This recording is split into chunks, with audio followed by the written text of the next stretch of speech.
Assalamualaikum warahmatullahi wabarakatuh. Perkenalkan, nama saya Rijaron Kurniawan, NIM 111. Assalamualaikum warahmatullahi wabarakatuh. Perkenalkan, nama saya Fernanda Widya Silviana, NIM 99. Perkenalkan, saya Farliatul Kurnia dari kelas Ekonomi Mikro 2C dengan NIM 105. Sebelumnya perkenalkan dulu, nama saya Noverdian Firmansyah dengan NIM 108 atau 108.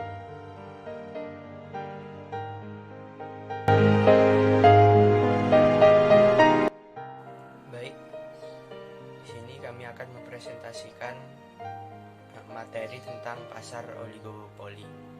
Pasar oligopoli adalah pasar yang hanya terdiri dari beberapa produsen yang mendominasi pasar.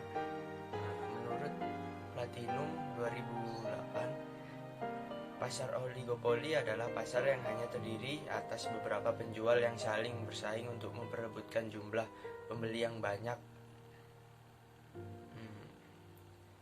Menurut media Pusindo, pada tahun 2009, suatu bentuk interaksi permintaan dan penawaran yang terdapat beberapa penjual produsen yang menguasai seluruh permintaan pasar. Selanjutnya yaitu karakteristik pasar oligopoli itu sendiri. Yang pertama, pasar oligopoli banyak pembeli namun produsennya sedikit. Biasanya kurang dari 10 produsen dengan modal besar. Yang kedua, barang relatif homogen tapi terdiferensiasi.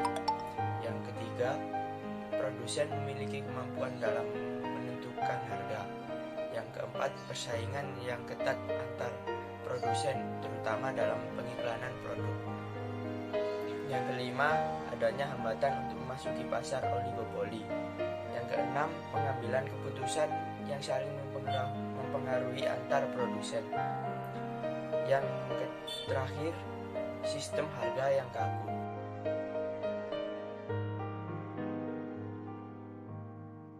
Selanjutnya adalah jenis-jenis pasar oligopoli. Pasar oligopoli dibedakan menjadi 4. Yang pertama adalah jenis pasar oligopoli murni atau homogen, di mana barang yang diperjualbelikan dalam pasar ini bersifat identik dan memiliki banyak variasi, seperti produk semen, air mineral, dan lain-lain. Dalam pasar ini, perbedaan harga antara satu produk dan produk lainnya juga tidak terlalu jauh. Dalam oligopoli murni memiliki kecenderungan untuk berpatok pada produsen utama. Keputusan dan kebijakan yang diambil oleh produsen utama akan diikuti oleh produsen lainnya.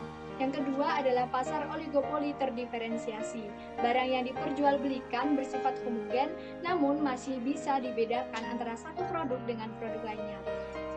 Contoh dari pasar ini adalah produk smartphone, laptop, sabun, dan lain-lain. Yang ketiga adalah pasar oligopoli non-kolusi. Dalam pasar oligopoli non-kolusi, produsen bertindak mandiri meskipun mereka bergantung satu sama lain. Maksud dari oligopoli non-kolusi ini adalah jika ada produsen yang ingin memainkan harga, maka ia perlu melihat perkembangan produsen lainnya sebagai kompetitor usaha. Tujuannya adalah agar tetap berkembang dan produsen lain tidak dapat mengikuti jejaknya. Yang keempat adalah pasar oligopoli kolusi. Di sini produsen bekerja sama ketika akan menaikkan harga atau tetap membiarkan harganya stagnan. Selanjutnya adalah kemampuan produsen dalam menentukan harga. Kekuatan produsen akan lemah apabila para oligopolis tidak bekerja sama satu sama lain. Misalnya, jika seorang oligopolis menurunkan harga, maka penjualannya dapat meningkat. Akan tetapi, akan segera dibalas oleh pesaingnya. Yang kedua adalah kekuatan produsen akan menjadi kuat apabila para oligopolis bekerja sama dalam menentukan harga, sehingga harga distabilkan pada harga yang mereka kehendaki. Selanjutnya adalah kebutuhan media promosi atau iklan. Di sini, iklan sangat berperan penting, karena untuk Produsen yang produknya memiliki corak yang berbeda, maka akan membutuhkan iklan untuk memperkenalkan produknya ke konsumen. Yang kedua adalah untuk menarik perhatian konsumen baru serta mempertahankan konsumen lama. Selanjutnya adalah produsen dengan produk yang standar, maka anggaran iklannya lebih kecil jika dibandingkan dengan produsen dengan produk yang berbeda coraknya. Di sini saya akan menjelaskan tentang kurva dalam pasar oligopoli. Untuk yang pertama yaitu kurva permintaan dalam pasar oligopoli, di mana kurva D1 menggambarkan permintaan yang dihadapi perusahaan yang berubah harga namun perusahaan lain tidak berubah harga, dan kurva D2 menggambarkan permintaan yang dihadapi perusahaan yang berubah harga dan perusahaan lain juga mengikutinya. Kedua yaitu kurva permintaan patah, di mana jika satu perusahaan menurunkan harga maka perusahaan lain juga ikut menurunkan harga lebih rendah lagi untuk mempertahankan konsumen, sehingga kurva permintaan menjadi inelastis di bagian bawah. Sedangkan jika perusahaan menaikkan harga maka perusahaan lain tidak akan mengikutinya, kalaupun mengikuti hanya menaikkan harga sedikit saja. Jadi kurva permintaannya berbentuk elastis di bagian atas. Ketiga yaitu kurva keseimbangan pasar oligopoli.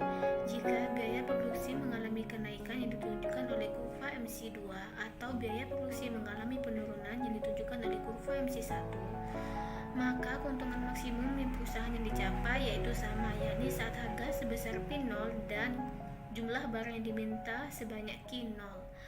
Jadi jika kenaikan biaya produksi melebihi MC2 atau penurunan biaya produksi melebihi MC1, keseimbangan untuk memaksimumkan keuntungan akan berubah.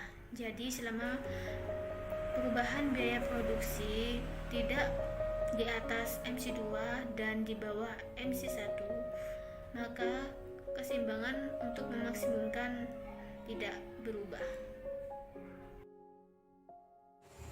Oke, selanjutnya adalah kelebihan dan kekurangan pasar oligopoli.